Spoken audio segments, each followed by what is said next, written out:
दोस्तों जोहार, कैसे हैं आप सब। उम्मीद करते हैं अच्छे ही होंगे। एक बार फिर से आपका स्वागत है एसके स्टडी जर्नी में।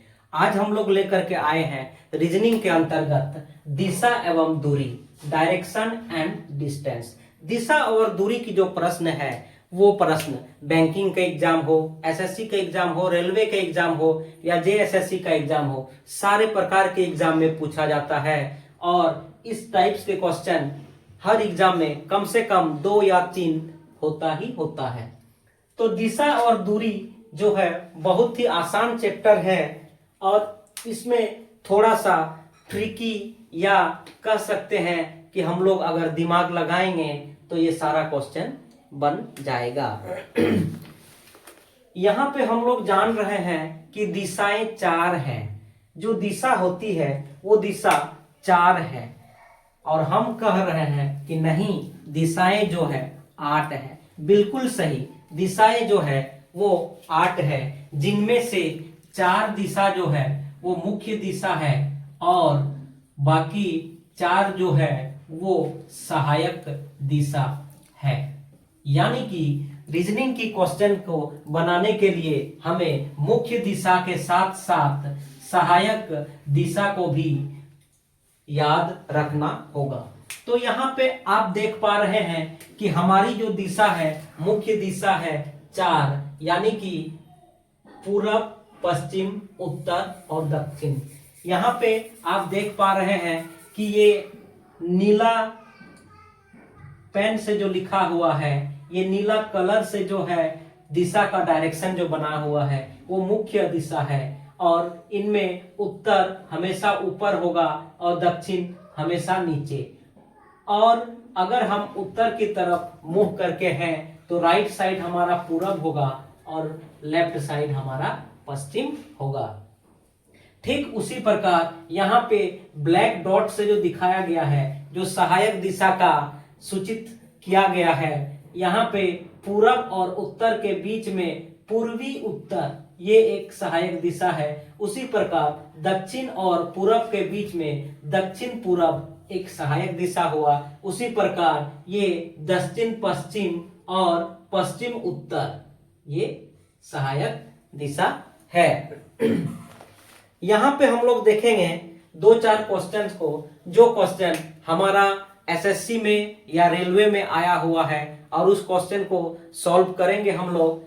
और उम्मीद करते हैं कि उस क्वेश्चन को सॉल्व करने के बाद हम लोग को दिशा और दूरी का जो चैप्टर है इस चैप्टर को समझ जाएंगे बहुत ही अच्छी तरह से। तो चलिए देखते हैं 1-2 क्वेश्चन को आखिर ये किस प्रकार से बना है। तो आइए अब हम एक एक करके क्वेश्चन को देखते हैं। और ये क्वेश्चन वो क्वेश्चन है जो एसएससी के एग्जाम में या फिर अन्य एग्जाम में आया हुआ क्वेश्चन है। तो 1 नंबर क्वेश्चन आप लोग देख पा रहे हैं कि राहुल अपने घर से 10 किलोमीटर पूरब की ओर चलता है, फिर बाएं मुड़कर 5 किलोमीटर पुनः चलता है। इसके बाद फिर से वो बाएं मुड़ता है और 10 किलोमीटर चलता है। तो यहाँ पर ये बताएं कि राहुल जो है अपने घर से कितनी दूरी पर है। ये क्वेश्चन एसएससी का एग्जाम 2017 में पूछा जा चुका है।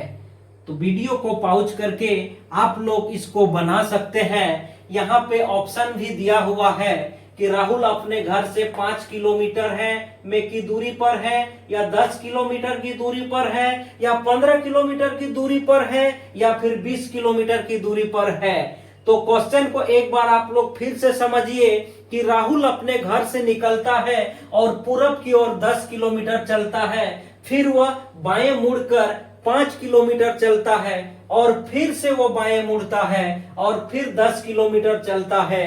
तो वह अपने घर से कितनी दूरी पर है। वीडियो को पॉज करके आप लोग आंसर निकाल सकते हैं और नहीं तो फिर हम बता रहे हैं, इसको देखिए।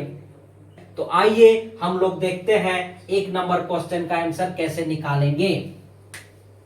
बहुत ही सिंपल है। राहुल अपने घर से 10 किलोमीटर पूरब चलता है।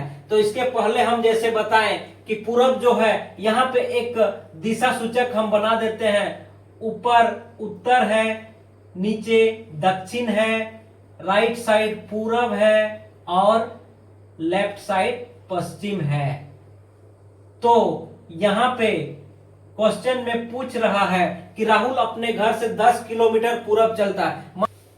राहुल का घर पॉइंट ए पर है, यहां से 10 किलोमीटर पूरब को चला, फिर यहां से राहुल बाएं मुड़ता है और 5 किलोमीटर चलता है, फिर से बाएं मुड़ता है। तो इधर मान लिया मुंह करके चलेंगे, उत्तर तरफ मुंह करके चलेंगे तो हमारा बाएं होगा इधर पश्चिम तरफ। तो फिर यहां से 10 किलोमीटर राहुल चलता है और बी पर पहुंचता है। तो स्वाभाविक है जब ये 5 किलोमीटर है तो यहां से ए से बी की दूरी भी 5 किलोमीटर ही होगी। तो हमारा आंसर होगा ऑप्शन नंबर ए, 5 किलोमीटर। उसी प्रकार पूजा अपने घर से 9 किलोमीटर पश्चिम चलती है। अपना घर मान लेते हैं, पूजा का घर यहां पर है, पॉइंट ए पर पूजा का घर है, वो 9 किलोमीटर है, पश्चिम की ओर चलती है। वो 9 किलोमीटर पश्चिम की ओर चली, मान लिया ए से बी 9 किलोमीटर हुआ। फिर दक्षिण की ओर मुड़कर 11 किलोमीटर चली। दक्षिण यानी कि दक्षिण कहां है, नीचे, यानी कि इधर मुड़कर वो 11 किलोमीटर चलेगी। मान लिया ये 11 किलोमीटर हुआ। पॉइंट सी, बी से सी 11 किलोमीटर हुआ। फिर पूरब की ओर, यानी कि पूरब किधर है, देखिए इधर है, तो पूरब की ओर फिर 13 किलोमीटर वो चलती है। तो यहां से यहां हो गया 9 और यहां से यहां हो गया 4। मान लिया सी से डी 13 किलोमीटर है, तो ए से ई 9 किलोमीटर होगा। यहां से 9 किलोमीटर और ई से डी हो जाएगा 4 किलोमीटर। और पश्चिम की ओर 4 किलोमीटर चली। फिर वो यहां से पश्चिम की ओर, यानी कि पुनः इस साइड चलती है। तो यहां से यहां जब वापस आएगी तो पॉइंट ए पर पूजा पहुंचेगी, जो 4 किलोमीटर है। तो पॉइंट ए जो है, ए से ई की दूरी 11 किलोमीटर है। यानी कि पूजा अपने घर से ऑप्शन बी 11 किलोमीटर की दूरी पर है। अब हम लोग 3 नंबर क्वेश्चन को सॉल्व करते हैं और यहां पे हम लोग बनाते हैं। एक्स और वाई एक साथ एक ही दिशा में दौड़ते हैं, एक साथ एक ही दिशा में दौड़ते हैं। और यहां पे मान लिया पॉइंट ए से एक ही दिशा में एक्स और वाई दौड़ते हैं। मान लिया ए से बी तक 50 मीटर एक ही दिशा में दौड़े, एक्स और वाई दोनों। एक्स अपना दाएं 60 मीटर और वाई अपना बाएं 40 मीटर दौड़ता है। एक्स अपना दाएं इधर 60 मीटर मान लिया, ए से बी 50 मीटर है, मान लिया बी से सी ये 60 मीटर एक्स चला या दौड़ा। फिर वाई 40 मीटर बाएं दौड़ता, वाई इस साइड दौड़ता है, वाई इस साइड 40 मीटर दौड़ता है। ये हो गया मान लिया डी पॉइंट 40 मीटर। इसके बाद एक्स अपना बाएं 50 मीटर, तो एक्स ये है, इस तरफ एक्स जा रहा, इस तरफ एक्स जा रहा है और वाई इस तरफ जा रहा है। तो एक्स अपना बाएं यानी कि इधर 50 मीटर दौड़ा। मान लिया सी से ई 50 मीटर है और रुक गया। एवं वाई दाएं, तो वाई का दाएं इस साइड होगा, वो भी 50 मीटर जा करके रुक जाता है। मान लिया एफ पॉइंट 50 मीटर हुआ। तो दोनों एक दूसरे से कितना दूर है? तो दोनों एक दूसरे से कितना दूर है, यहां पे समझने वाली बात है कि पॉइंट बी से एक्स जो है 60 मीटर इस तरफ चलता है और पॉइंट बी से इस तरफ वाई 40 मीटर चलता है और दोनों 50-50 किलोमीटर इधर चलता है पूरब की ओर। तो दोनों के बीच की दूरी यहां से यहां तक 100 मीटर होगा। तो यहां पे हमारा आंसर ऑप्शन ए 100 मीटर होगा।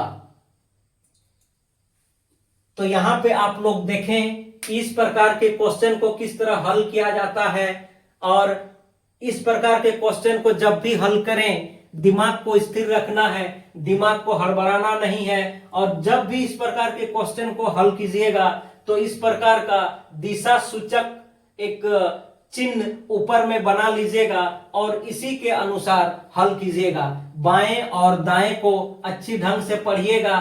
कभी कभी क्या होता है एग्जामिनेशन हॉल में कि बाएं को दाएं पढ़ लेते हैं और दाएं को बाएं पढ़ लेते हैं और हमारा आंसर गलत निकलता है। तो आज की क्लास को यहीं तक रहने देते हैं। उम्मीद करते हैं आप लोग को समझ में आ गया होगा।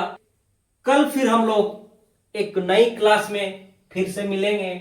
तब तक के लिए आप लोग खुश रहिए, स्वस्थ रहिए। धन्यवाद।